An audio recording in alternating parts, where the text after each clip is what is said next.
Hello, puppies and kittens. Welcome to another episode of Blasphemers Bible. And today I want to open up with something a little out of the norm. There was a video posted a couple of days ago criticizing atheists for saying and lying that they read the Bible when they try to use the Old Testament as an argument against Christianity. Because apparently the Old Testament is not related to the Bible, or more importantly, this was the answer I was given that I was told that I ignore. I said, "Why don't Jesus said that you're supposed to obey every jot and tittle of all those old Mosaic commandments?" And this person said, "Well, no, we don't, because Jesus came to fulfill the law." So is Jesus contradicting himself? Am I not understanding? Are we all lying that we even read the fucking thing? Is there a correlation between the Old Testament and the New? And is there evil in the New Testament? Because this person is saying that all the evil is in the Old Testament, and I can find plenty of evil in the New. So, Oh, yeah. what would the panel have to say about that? Have you Nothing, ever because heard I of don't know anything Schrodinger's about the New cat? Testament. Have you ever heard of Schrodinger's cat? Yes. Okay. Yes. All my Big Bang Theory watchers. So for Christians, the Old Testament the only is people who are known only to have, people, yeah. to have heard of Schrodinger's cat. it's the most common popular. It's not the only way. Shut up. You know what I mean. But for Christians, the Old Testament is Schrodinger's Bible. It both is and is not the literal and absolute word of God that is entirely eternal and true, depending on your needs at the moment. And you don't get to open the box until you die.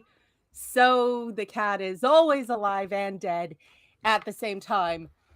So it's dead when you need to pay taxes for it, and it's alive when you can get a benefit from it. Right.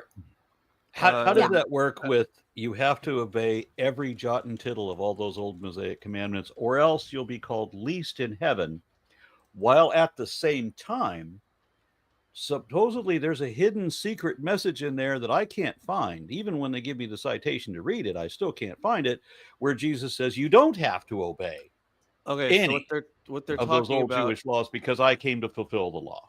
Okay, so the Jesus wouldn't be the one saying that. But in All I think it's in Hebrews. So it's not Pauline, but it's pseudo Pauline. It's kind of ish. It doesn't say that it's from Paul. Anyways, okay. But people thought it was from Paul. Anyways, so Hebrews does have a section on the supersession of the law. So like basically like the old covenant didn't work, it wasn't good enough. So they Jesus came a new covenant. So that's why so many that's part of the reason at least so many Christians don't care about what's in the Old Testament, even though Jesus did in Matthew talk about not a jot or tittle of the law being changed until all time comes to pass, right? Yeah. Like even though he says that in Matthew again is like the most pro-Jewish gospel where the author effectively wants you to be Jewish but also like include Jesus in there somewhere. That would just be a difference in perspective between the authors. But yeah, the idea of supersession of the covenant in this case, yeah, that's very clear in Hebrews. It was a later Christian development, which according to Acts, which is not nearly as historical as Christians like to pretend, but there was at least dialogue, and Peter at one time apparently flip-flopped, and there was the whole thing with the eating of other foods, and they eventually came to the conclusion that you just had to abstain from sexual immorality and meat sacrificed to idols, and that was enough for the non-Jewish Christian converts. Because I've said many times, multiple versions of Christianity hit the free market, and the one that didn't make you cut your dick up as an adult was more popular. So there you go. Yeah, shocker. They make a religion a little bit more accessible, and people are like, "Who would have thought? Let's go to that one." It's just not everybody's kink, and it just had broader appeal. But yeah, how do I join your religion? Well, Mm. our religion prefers that you beat yourself in the mouth with a hammer. and our religion prefers that you kiss a puppy. Who wins in the free market of ideas? I'm going with puppy. Yeah. But actually, from a sorry. Jewish perspective, like, you know, the Old Testament law is only for Jewish people. So for the early Christians to be like, oh, if you're Jewish,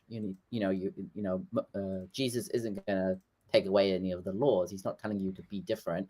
He's not going against the law set in the Torah. But you know, if you want to join this new movement, you need to do certain minimum stuff, which is very similar the next to important question: was Jesus Jewish?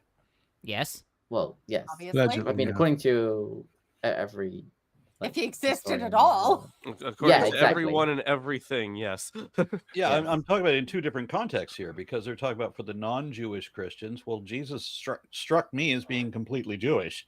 That Yeah. Jesus didn't think he was a Christian so much as he thought he was Jewish. He thought he was fulfilling some aspect of Jewish prophecy, even though he didn't. Yeah, it This is depends the on the way of- gospel, right? This is the way of all faiths, that a religion that follows a charismatic person forms its theology after that person and then retrofits them into the narrative.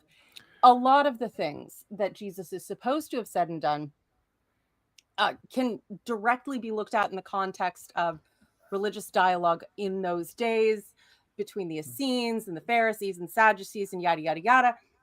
Also, when it comes to evil in the New Testament, I'm always struck by the refrain I've heard many times, most famously from Hitch. The New Testament exceeds the evil of the Old, because the Old Testament God, once he had slaughtered you and your family and burnt everything you owned to the ground and salted the earth, he would leave you the fuck alone. Not to mention the still has the day of judgment all over. But not until the advent of the Prince of Peace do we have eternal torment and gnashing of teeth. I want to hear what Mark was going to say. And then I was going to say, not to mention the very clear anti-Semitism of books in the New Testament, like the Gospel of Matthew, from which you could argue that out of that, all the persecution and all the stuff that I don't have to remind everybody of, inspired, as inspiration from this. This person that made this video and that I was arguing with about that said that anybody that attacks the Old Testament is actually attacking Judaism, and so she's arguing that maybe perhaps they think we're justified in our anti-Semitism if we have complaints against the Old Testament, but you can't use the Old Testament against the New. Which is interesting too, because I constantly am criticized for being, talking about the Christian interpretation of these things, because that's what affects our real lives right now. But the Christian interpretation is vastly different from the Jewish, and the tradition of being able to argue with the source material and be like, that is stupid and wrong, is a Jewish one, not a Christian one.